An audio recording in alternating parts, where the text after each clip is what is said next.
Dear guys, good morning. This is Omkar Singh. You are most welcome at my YouTube channel, The OK Miracle of English. Today we are going to discuss our syntax series, syntax of verb,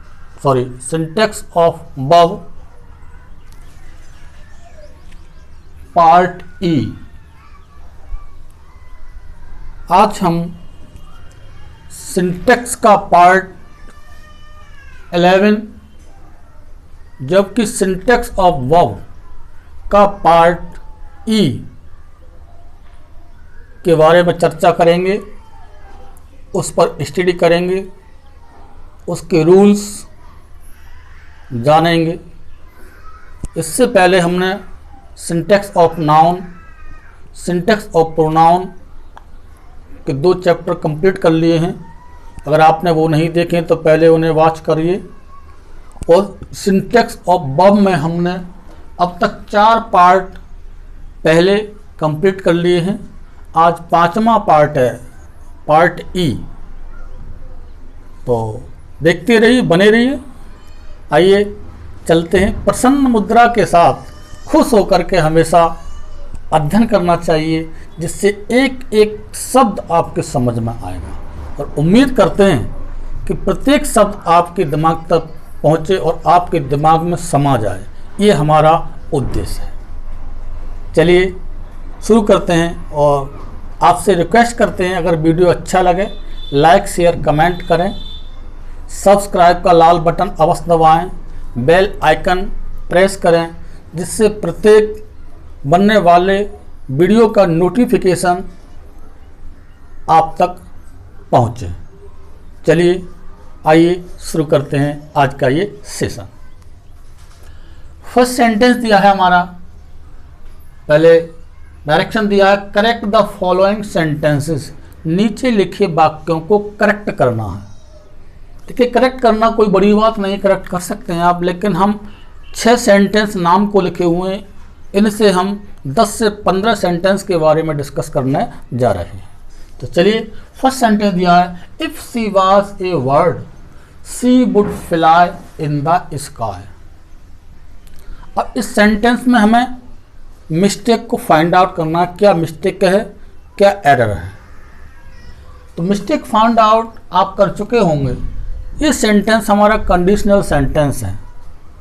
जब किसी sentence से कोरी कल्पना या impossibility, असंभवता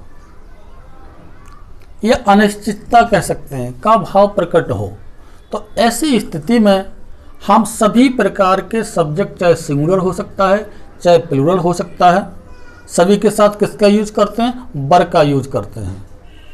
तो first sentence में mistake हमें प्राप्त हो गई कि बाज हटा करके हमें क्या रखना है मित्र, वर का यूज करना है, वर। इफ सी वर, यदि भय होती, काश वह होती, ए वर्ड एक पक्षी या चिड़िया, तो क्या करती, she would fly in the sky, तो वह आकाश में उड़ती। है नहीं, केवल कल्पना मात्र है, ना हो सकती चिड़िया ना है। तो ये कल्पना है, कोरी कल्पना है। अगर कोरी कल्पना का भाव प्रकट हो किसी सेंटेंस से, तो हम सभी प्रकार के सब्जेक्ट के साथ वर का प्रयोग करते हैं। तो उम्मीद है ये सेंटेंस आपकी समझ में आ गया होगा, रूल भी समझ में आ गया होगा। नेक्स्ट देखते हैं। सेकंड सेंटेंस आपके सामने उपस्थित है, प्रस्तुत है। देखिए, सेकंड सेंटेंस दिया है, कविता said that she is playing hockey। अब जो सामने सेंटेंस है, इसके बारे में थोड़ा रूल पर चर्चा कर लें। हमारे पास जो कॉम्प्लेक्स सेंटेंस होता है, उसमें 2 क्लॉज होती हैं। एक होती है प्रिंसिपल क्लॉज और दूसरा क्लॉज उसमें होता है सबऑर्डिनेट क्लॉज। तो ये रूल है, यदि हमारा प्रिंसिपल क्लॉज पास्ट टेंस में है तो सबऑर्डिनेट क्लॉज भी पास्ट टेंस में होना चाहिए। अब आप समझ गए होंगे क्या मिस्टेक है इसमें। तो देखिए ध्यान दीजिए, जो हमारे इनडायरेक्ट सेंटेंसेस होते हैं वो कॉम्प्लेक्स सेंटेंसेस होते हैं। कैसे होते हैं? कॉम्प्लेक्स सेंटेंसेस होते हैं। तो ऐसी स्थिति में कॉम्प्लेक्स सेंटेंस दो क्लॉज रखता है, प्रिंसिपल क्लॉज और सबऑर्डिनेट क्लॉज। तो हमारा प्रिंसिपल क्लॉज क्या है? कविता सेड, ये प्रिंसिपल क्लॉज है। और डेट से कनेक्ट है, ये adjective clause, sorry noun clause है। कॉम्प्लेक्स का नाउन क्लॉज पार्ट है हमारा। कविता सेड, कविता ने कहा that she is playing hockey, hockey खेल रही है। अब हमारा जो प्रिंसिपल क्लॉज है, देखिए ये हमारा क्या है? प्रिंसिपल क्लॉज है, इतना पीसी कह देते हैं शॉर्ट में। और ये हमारा यहाँ से लेकर के पूरा पार्ट, ये क्या है हमारा? SC, subordinate clause. तो प्रिंसिपल क्लॉज हमारा किस में दिया है? पास्ट टेंस में दिया है। तो सबऑर्डिनेट किस में होना चाहिए? पास्ट में होना चाहिए। तो सीधी सी बात है, इज जो कि प्रेजेंट में है ये गलत है, इसको हम हटा देंगे और इसके स्थान पर क्या लगाएंगे? वाज का प्रयोग करेंगे। तो सेंटेंस बन जाएगा हमारा Kavita said that she was playing hockey. Sentence हमारा करेक्ट हो जाएगा। तो रूल आपके समझ में आ गया होगा। कॉम्प्लेक्स सेंटेंस में जब हमारा प्रिंसिपल क्लॉज पास्ट टेंस में हो तो सबऑर्डिनेट क्लॉज भी पास्ट टेंस में होना चाहिए। तो इस तरह से सेंटेंस आपकी परीक्षा में आ सकते हैं। उम्मीद है कि आप इस रूल से सेटिस्फाई हुए होंगे। चलिए नेक्स्ट सेंटेंस देखते हैं। Our teacher told us that the earth moved around the sun. हमने अभी आपका रूल बताया था, ये भी वह कॉम्प्लेक्स सेंटेंस है। प्रिंसिपल क्लॉज और सबऑर्डिनेट क्लॉज इसमें भी है। तो बताया था कि जब हमारा प्रिंसिपल क्लॉज पास्ट टेंस में हो तो सबऑर्डिनेट क्लॉज भी पास्ट टेंस में होना चाहिए, लेकिन ये उसका अपोजिट है। भले ही प्रिंसिपल क्लॉज पास्ट टेंस में क्यों ना हो, जब सबऑर्डिनेट क्लॉज कोई यूनिवर्सल ट्रुथ, सार्वभौमिक सत्य या गणितीय लेखा जोखा मैथमेटिकल एटीट्यूड्स, या कहना चाहिए कोई ऐतिहासिक हिस्टोरिकल इवेंट जो घटना पास्ट में घटित हो चुकी है, अगर इन चीज़ों का, या कोई नेचुरल हैपनिंग्स, प्राकृतिक घटना भी कह सकते हैं, ये अगर चीज़ें हमारी हैं सबऑर्डिनेट क्लॉज में, तो हम उसमें बदलाव नहीं करते हैं। वो मोस्टली जिसमें हैं उसी टेंस में रहती हैं। तो सेंटेंस है our teacher told us that the earth moved around the sun. अब अर्थ पृथ्वी सूर्य का चक्कर लगाती थी, तो ये क्या है? यूनिवर्सल ट्रुथ है, सार्वभौमिक सत्य। लगाती थी नहीं, लगाती है। इस समय भी लगा रही है, पीछे भी लगा रही थी, आगे भी उम्मीद है कि लगाती रहेगी।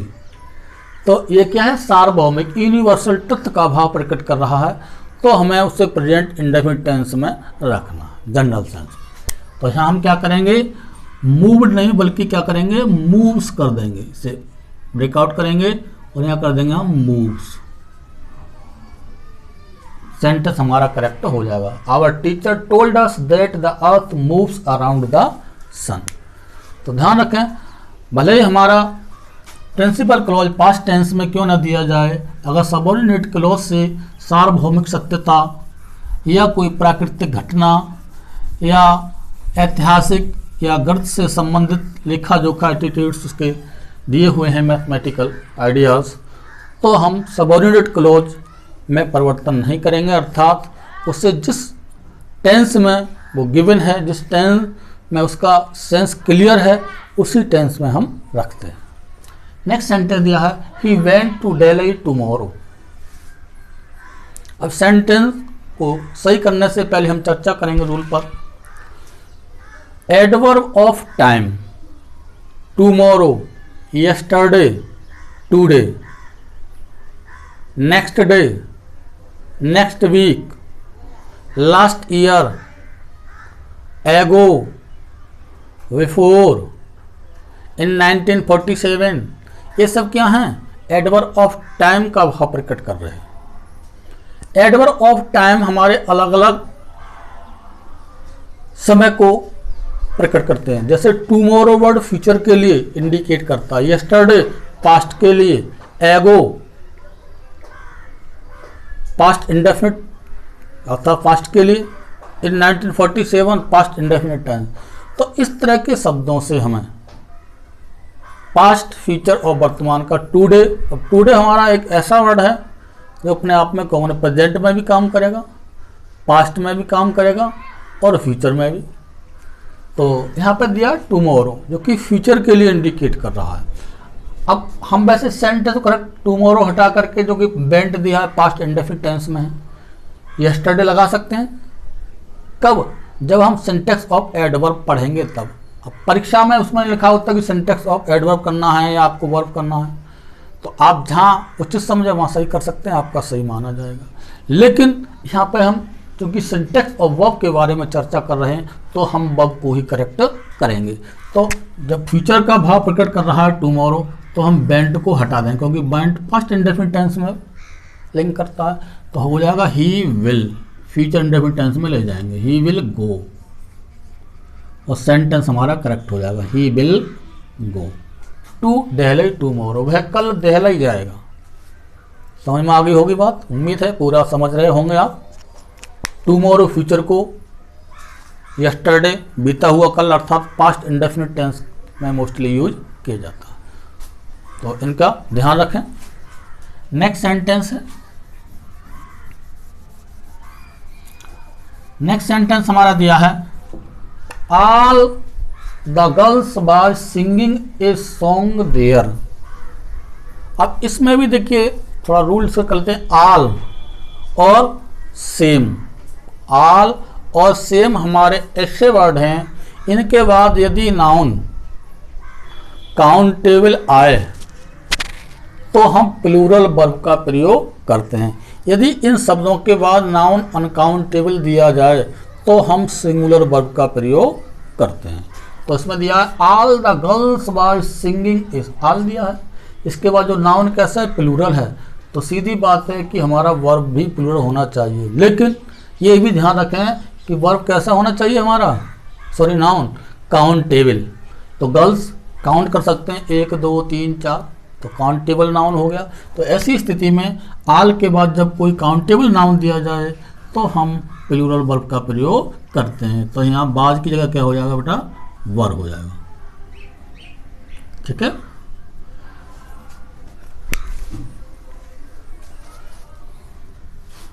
अब उसी तरह से सम की बात की थी, आल और सम वर्ड भी हमारा इसी तरह से है, सेम कंडीशन है। अगर उसके साथ तुरंत बाद या उसके बाद प्लूरल नाउन आए, काउंटेबल नाउन आए तो हम प्लूरल वर्ब का प्रयोग करते हैं। अगर अनकाउंटेबल नाउन आए तो अनकाउंटेबल वर्ब का प्रयोग करते हैं। तो some water are in the class. अब सम दिया है, इसके बाद नाउन क्या दिया? वाटर, जो कि सिंगुलर है और अनकाउंटेबल है। अनकाउंटेबल मोस्टली सिंगुलर ही गिने जाते हैं, सिंगुलर यूज होते हैं, प्लूरल उनका होता नहीं है। तो यहाँ पे क्या होना चाहिए? इज आना चाहिए। अनकाउंटेबल नाउन है, आर को हटा के हम क्या कर देंगे? इज। सेंटेंस हमारा करेक्ट हो जाएगा, बन जाएगा sentence correct. Some water is in the glass, कुछ पानी अर्थात गिलास में कुछ पानी है। तो उम्मीद है ये समझ में आपके आ गया होगा। मेहनत करते रहिए, परिस्थितियों से मुख मत मोड़िए। कभी परिस्थितियाँ हमारे सामने आती तो हैं, लेकिन अगर हम उनको सहज स्वीकार करते हुए संघर्ष के साथ सामना करते हैं, ऐसे नहीं कि ऐसे ही अपने आप को समर्पित कर देते हैं, सरेंडर कर देते हैं, नहीं, संघर्ष करिए, स्ट्रगल करिए और उनको फेस करिए, सफलता श्योर मिलेगी। मेहनत करते रहिए, मेहनत करने वालों की हार नहीं होती है। Hard labour never goes waste, कठिन परिश्रम बर्बाद नहीं जाता। हमारी शुभकामना आपके साथ हैं। प्रसन्न रहिए, खुश रहिए, हमेशा प्रसन्न रहने की कोशिश कीजिए। चलिए आज के लिए वाह, चलते हैं।